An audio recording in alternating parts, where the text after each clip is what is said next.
Ever wonder who shattered Himalayan climbing records like they were a walk in the park? Today, it's all about Nirmal Purja. Hey, I'm Garrett, feeling totally stoked about today's topic. And I'm Leah, equally excited to dive into this incredible story. Welcome to Laid Back Learning with Leah and Garrett. Today's episode, Nirmal Purja, the mountaineer who redefined high-altitude climbing. You know, I once tried a climbing wall and couldn't get past the first few meters. My forearms just said, nope. Hearing about Nirmal's journey just blows my mind. It's like my one flailing minute versus his months living near the edge of space. Let's set the scene. Nirmal Purja, also known as Nims or Nimsdai, was a Nepalese-British mountaineer famous for rapid ascents of the world's highest peaks. When we say highest, we mean the 14 so-called 8,000ers, which are mountains above 8,000 meters. That's the altitude where oxygen is scarce and survival gets tricky. Picture this. It's like running a marathon every day for weeks, except the air is thin, it's freezing, and the route might collapse under you. He did that on Earth's roof, and sometimes without supplemental oxygen, which is bottled oxygen climbers use to help their bodies function in what's called the death zone above roughly 8,000 meters. Before climbing, he served in the United Kingdom's Special Forces. First, the Brigade of Gurkhas, which are Nepalese soldiers with a long tradition in the British Army. Then the Royal Navy's Special Boat Service, or SBS, an elite unit trained for high-risk operations including cold-weather warfare. That training honed planning, survival, and calm decision-making under pressure. His climbing arc started fast. In 2012, he summited Lobuch East with basically no prior mountaineering experience. 2 years later, he was on top of Dhaulagiri after a 15-day round trip. By 2016, he'd summited Everest. In 2018, he was appointed MBE for high-altitude achievements. That's a wild ramp-up. What made his approach distinctive was logistics. Think tight weather windows, pre-positioned gear, helicopter transfers between valleys when safe and permitted, and elite Sherpa partners fixing ropes fast. He treated the Himalaya like a high-tempo operation rather than months-long siege climbing. Why did he move so fast compared to the old norm? Partly mindset from Special Forces, precise planning, contingency thinking, and comfort with sustained discomfort. Add modern forecasting, strong teammates like Mingma Jabu Sherpa and Lakbadendi, and the willingness to pivot quickly. That combination compressed timelines safely when the mountains allowed it. Let's go to the beginning of his journey. He was born in 1983 in Dana, Nepal, near Dhaulagiri, and grew up with very limited means after his parents' intercaste marriage led to social and financial ostracism. That early resilience shaped how he faced risk later on. His family moved to Chitwan when he was little, trying to find stability. 3 older brothers served as Gurkhas and helped pay for an English-speaking school. That's a big lift. He also got into kickboxing, which, builds grit and body control. In 2003, he joined the Brigade of Gurkhas. That was his first step into a professional world of structure and service. It set the stage for something unprecedented a few years later. In 2009, he became the first Gurkha accepted into the Royal Navy's Special Boat Service. That's a huge barrier broken. The SBS is like the maritime cousin to the SAS, both top-tier UK Special Forces units. He served as a cold-weather warfare specialist and said he deployed to all British theaters at the time. On one operation, a sniper's bullet struck the butt of his rifle, narrowly missing his neck. That near miss says a lot about the environments he could function in calmly. Then came the mountains. In 2012, he climbed Lobuch East. By May 2014, he tagged Dhaulagiri in a tight 15-day round trip. That's like skipping the rookie league and batting in the majors almost right away. Everest followed in 2016, then leading roles. In 2017, he led a Gurkha team to Everest, commemorating 200 years of Gurkha service, and also summited Lhotse and Makalu that season. The momentum was building. Okay, middle chapter, rise and struggle. In 2018, he made a bold call. He turned down the SAS and resigned from the SBS as a Lance Corporal, giving up a pension he called life-changing.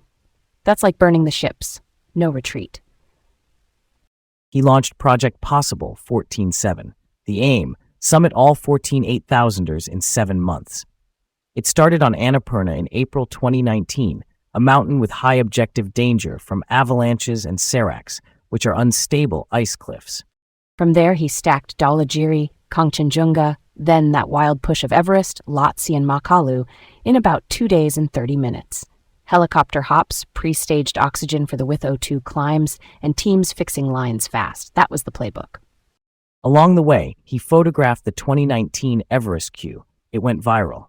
The image made bottleneck risk crystal clear and raised questions about permits, weather windows, and crowd management in the death zone.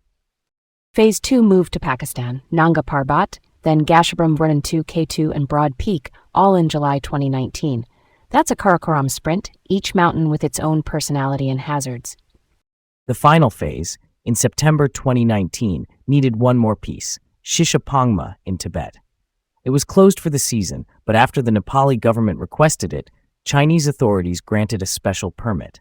That diplomatic move kept the project alive. The struggles were constant. Weather that could erase a week's work, logistics that had to click like clockwork, and the physical toll of back-to-back high camps. Even with oxygen on many of those 2019 climbs, your body is still in a slow-motion car crash at that altitude.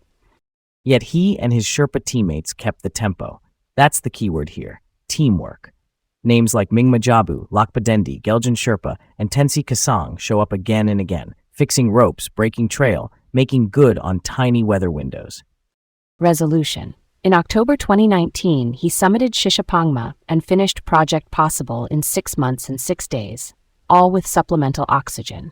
That reset the sport's speed ceiling for the 14 peaks. Then came a different flavor of hard.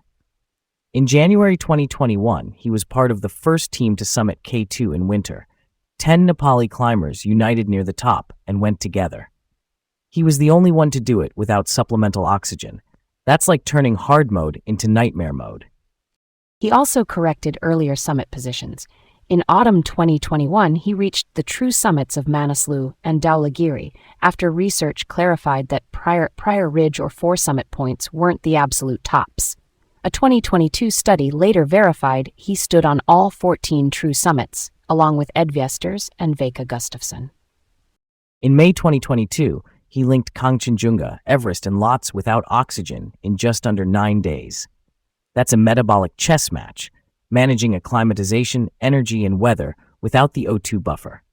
Records kept evolving. In 2023, Kristen Harila and Tenjin Sherpa completed the 14 peaks in 92 days, changing the speed context. And in October 2024, Nirmal set the fastest aggregate time to summit all 14 without oxygen in about 2 years and 5 months, and became the fastest to do them both with and without oxygen. He also became the first to complete the 14 peaks and the 7 summits, both with and without supplemental oxygen in 2024. That's a portfolio play across continents and styles. Very few athletes even attempt that span. In May 2026, he set a 13-hour no-oxygen traverse from Everest to Lhotse, then summited Makalu days later and Everest again that season. His consistency at extreme altitude is rare. He founded the Nimstai Foundation and launched the Big Mountain Cleanup, targeting waste on high peaks. That's the stewardship side, pairing big goals with giving back to mountain communities and environments. Tragically, in July 2026, he died in an avalanche on Broad Peak, along with 9 other climbers. The tributes that followed focused on a legacy that elevated Nepali climbers and reimagined what was possible in the death zone. Before we go further, there's a difficult chapter we should acknowledge. In 2024, the New York Times reported allegations by 2 women of sexual harassment and assault. He denied the claims through a lawyer and in a statement, and at that time, there wasn't a court ruling on them. A 2025 podcast series called Summit Justice explored those allegations and his response, but that was journalistic investigation, not a legal adjudication. I think due process matters a lot here. Media narratives can shape public opinion fast, and with allegations this serious, we've got to separate reporting from verdicts. I also note Nepal's press council later ruled that one outlet's coverage of him in 2024 was imbalanced, which shows how messy the information environment can get. Totally hear you. I also think journalism plays a role in surfacing claims that might otherwise stay hidden. Accountability starts with listening to allegations carefully and then letting fair processes run. It's not about rushing to judgment, it's about not dismissing concerns out of hand. So how do we hold two ideas at once? On one hand, you have an athlete with historic achievements. On the other, unresolved allegations. My take is we can respect the climbing record while being clear the personal claims are contested, and we wait for appropriate findings before drawing conclusions. I'm with you on the waiting part. And I'd add, the community can proactively improve expedition culture, clearer codes of conduct, better reporting channels, and third-party support for anyone who needs it. That way, regardless of outcomes in any one case, the environment gets safer for everyone. Do you think media oversight bodies getting involved, like that press council ruling in 2025, helps or complicates things? Honestly, both. It can encourage fairer reporting standards, but it can also spark debates about press freedom. That's why transparency in process is key. People need to understand how such decisions are made, and they don't replace legal processes when it comes to allegations of harm. Yeah, that checks out. In the end, I guess we can celebrate extraordinary climbs and still insist on clarity and fairness when serious claims arise. It's not either or, it's both and. On the pop culture front, the Netflix film 14 Peaks, Nothing is Impossible brought his story to a global audience. It showed the logistics, the teamwork, and the mental game behind sprinting through the tallest peaks, and that viral Everest Q photo reframed how many people see Summit Day on the world's highest mountain.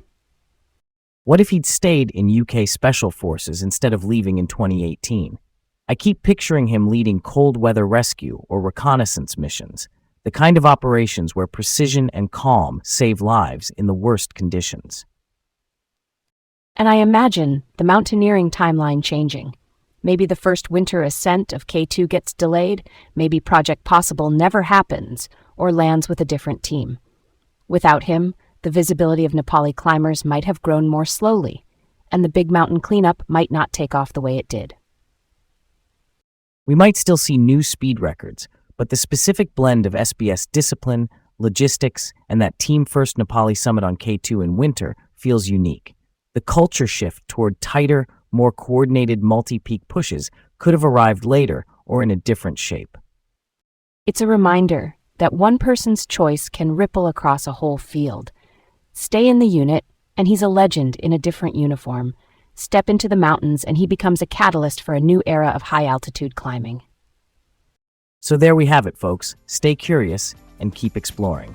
Thanks for tuning in to Laid Back Learning with Leah and Garrett. Until next time.